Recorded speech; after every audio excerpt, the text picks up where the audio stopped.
So now that I have my retaining walls, I've been able to backfill this soil. There's a class 2 permeable underneath, there's a drain fabric, all kinds of drain gear down there to relieve hydrostatic pressure behind the wall. So I was able to backfill up and around over here to the front of the house, and that allowed me to install my communications and power conduit for the septic. So those come up under the front deck. Let's see. This is the Ethernet from the main house. No, this is the Ethernet from the septic. This is the Ethernet from the main house. This is the main power, and this is the power to the septic. And I'll be adding on here power for the well, which is right over here. So I had my septic electrical inspection today, and I passed that no problems. Everything was as expected.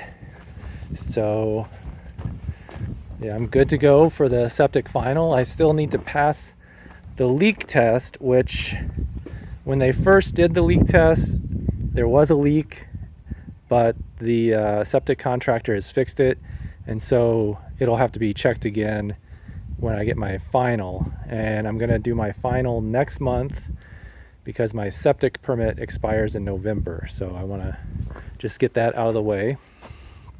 So I was able to install my final footing after backfilling this area.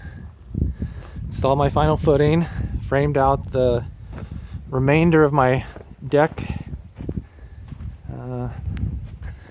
Maybe you can see it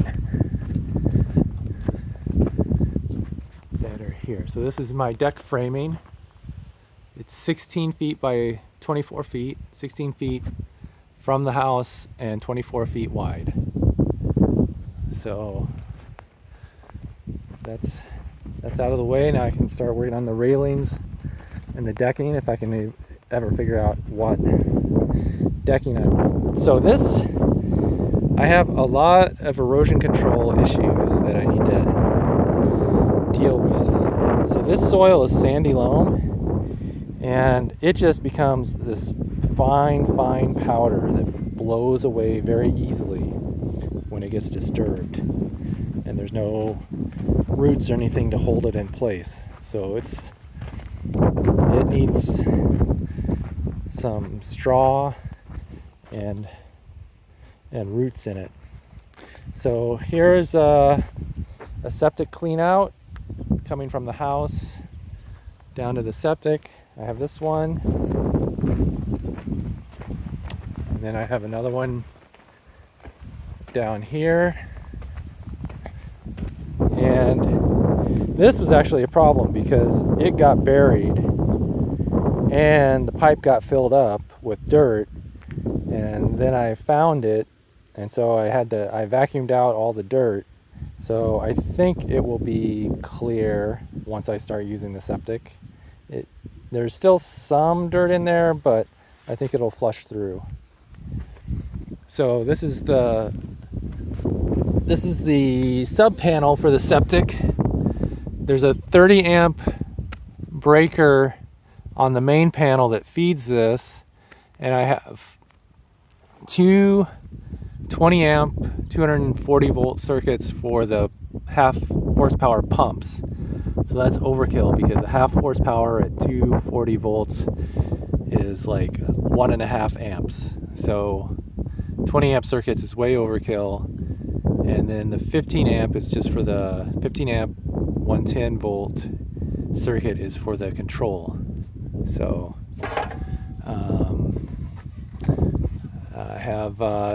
I'm driving it with 10 gauge wire from the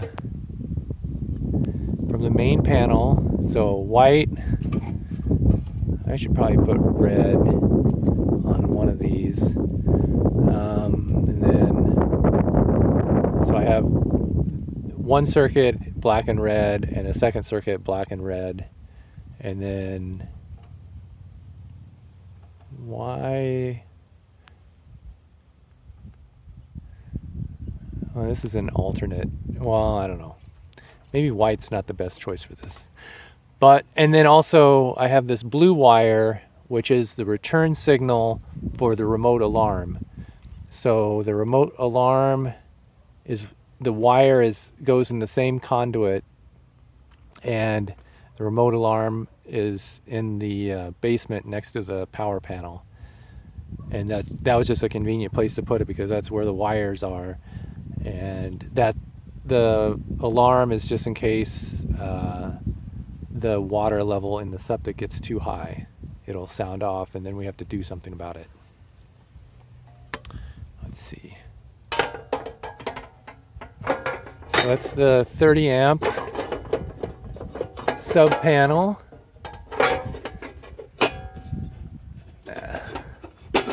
And it also has a ground rod down here, ground wire. And then this is the septic box, septic control box. So this has the Ethernet cable that comes up and plugs into here. And then the power comes into here, and these are the power to the pumps. So this runs the system. So this passed, and now I'm ready to get my final.